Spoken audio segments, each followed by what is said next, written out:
Good morning and welcome to our study on the book of Isaiah. Trust you're doing well. After a lengthy introduction to the prophets, we got into Isaiah chapter 1, the last time that we found ourselves together. In the beginning of Isaiah, chapters 1 through 35, we discovered that it was set as a drama, and the theme of the drama was judgment. We read last week as the story opens that the herald steps out into the stage in chapter 1, verse 2, and with the sound of a trumpet he announces, "Hear, O heavens, listen, O earth, for the Lord has spoken." And then the Lord seated on the throne with his blue robe and his long beard, and seemed like the wind blowing blowing his white flowing hair. He stands and he says, "I reared children and brought them up, but they have rebelled against me. The ox knows his master, the donkey its own manger, but Israel does not know, my people do not understand." And then from the stage right, the heavens and the earth stepped out, and the heavens dressed in blue robes with star and the moon, and the earth dressed in woodland camo comes out as well. And why is that? It's because the heavens and the earth have been called back, as we recalled in Deuteronomy chapter 4, verse 26 or verse 25. If you remember, we let it speak of the context there. And God says to the Israelites through Moses at that time, as they were entering the promised land, he said this, if you remember: "After you have had children and grandchildren and lived in the land a long time, if you then become corrupt and make any kind of idol, doing evil in the eyes of the Lord your God and provoking him to anger, if after you get into this land and you conquer this land, and you live in this land a long time, if you become corrupt the way the people of the land presently are, then I call heaven and earth as a witness against you this day, that you will quickly perish from the land you are crossing the Jordan to possess." So the Lord, way back in 1406 BC, as the Israelites were going into the land, talked to them about corruption entering into their society. And he says, "I call heaven and earth to witness against you this day." Well, here we are in Isaiah. It's now 740 BC, the beginning of Isaiah's time as a prophet. And sure enough, the heavens and the earth are called to testify in this courtroom scene that we're witnessing. The heavens step forward and say, looking at Israel in the defendant's seat, "Ah, sinful nation of people, loaded with guilt, a brood of evildoers, children given to corruption. They have forsaken the Lord. They have spurned the Holy One of Israel. They have turned their backs on him."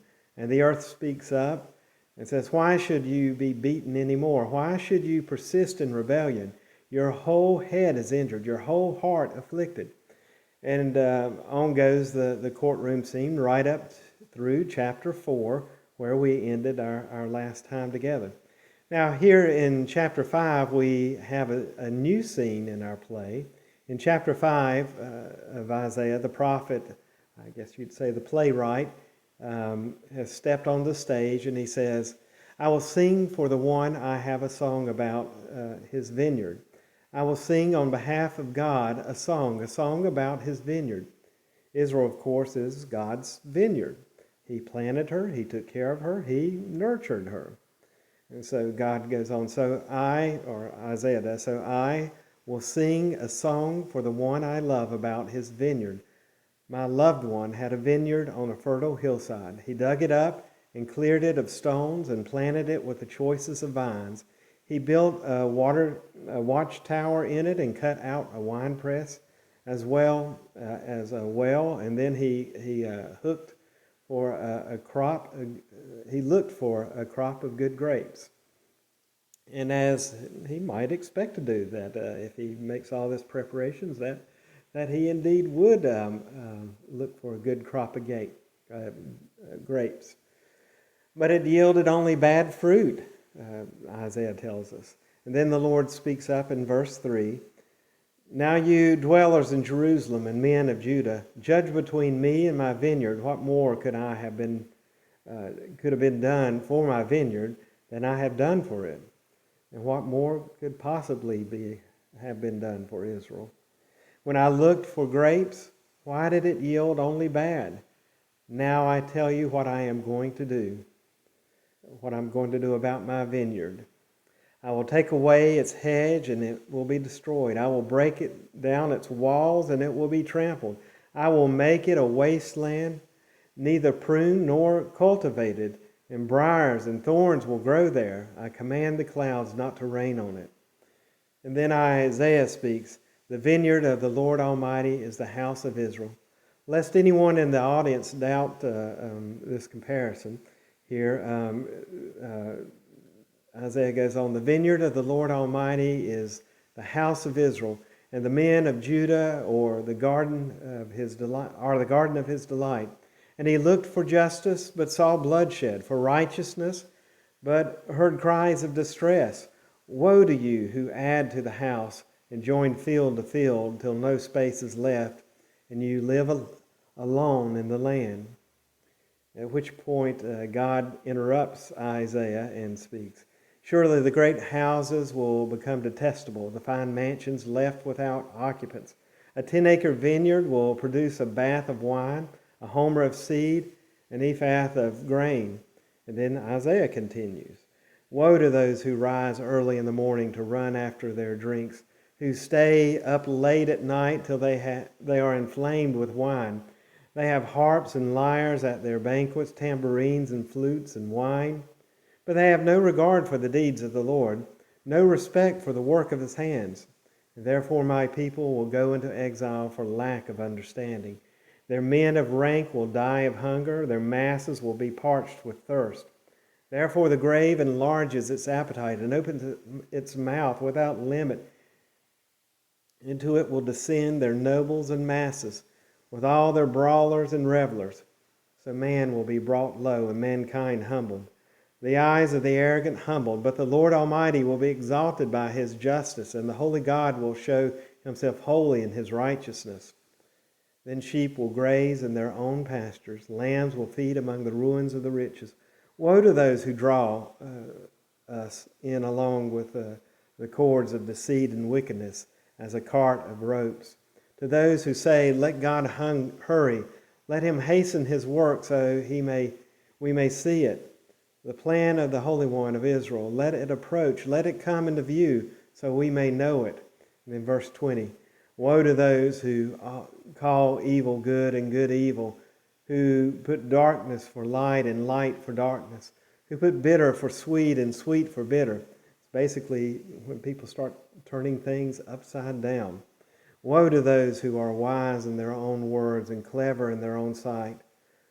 Almost always a person who is wise in their own eyes is the only one that thinks they are wise in their own lives. The Lord continues, woe to those who are heroes at the drinking wine and champions at mixing drinks, who acquaint with the guilty for a bribe but deny justice to the innocent. Acquit the guilty for a bribe, but deny justice to the innocent. Therefore, as tongues of fire lick up straw, and as dry grass sinks down in the flame, so their roots will decay and their flowers blow away like dust. For they have rejected the law of the Lord Almighty and spurned the word of the Holy One of Israel. Therefore the Lord's anger burns against his people. His hand is raised and he strikes them down. A mountain shakes and the dead bodies like refuse lie in the streets. Yet for all this, his anger is not turned away. His hand is still upraised. He lifts up a banner for a distant nation. He whistles for those at the ends of the earth. Here they come swiftly with speed. Not one of them grows tired or stumbles. Not one slumbers or sleeps. Not a belt is loosened at the waist. Not a sandal thong is broken. Their arrows are sharp. All their bows are strong. Their horses' hooves seem like flint. Their chariots wheel like a whirlwind. Their roar is like that of a lion. They roar like young lions. They growl as they seize their prey and carry it off with no one to rescue. In that day, they will roar over it like a roaring of the sea. And if one looks at the land, there is only darkness and distress. Even the sun will be darkened by the clouds. And that ends chapter 5. And oh my goodness, what a scene. And what a judgment we see. And this ends that scene. God pronouncing judgment on Israel. And I encourage you to go back and read that for yourself and just see the hurt, the righteous anger that's coming towards a people that has rejected God. And I'm going to stop our study here today. I know it's a bit short, but I need to get a little bit more prepared as we go into Isaiah chapter 6. Isaiah in chapter 6, he takes a little pause from all this, and don't we need it? This is a hard pronouncement to hear these past few chapters.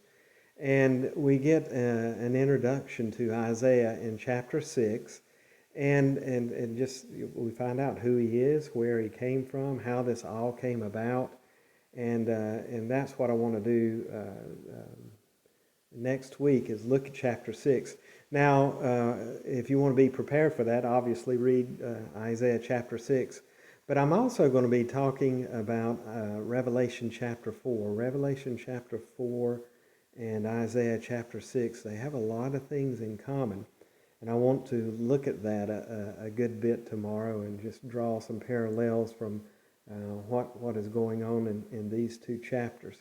So again, I know I'm leaving you with a very heavy note. There's no way to pull punches here. This is judgment, and for those who don't find themselves wrapped in the righteousness of Jesus Christ through His cross, this is not a very pleasant thought, and we just have to, deal with that, deal with the hurts that we see in this. But this comes from a people, again, that chooses to reject God, and may we not be among those people, but instead that we accept the gracious gift that Christ offers us. Well, you have a good week, and I will see you Friday for our devotions, and then hopefully Sunday as well at church, either personally at the church or through our internet service. Well, God bless. We'll see you soon. Bye now.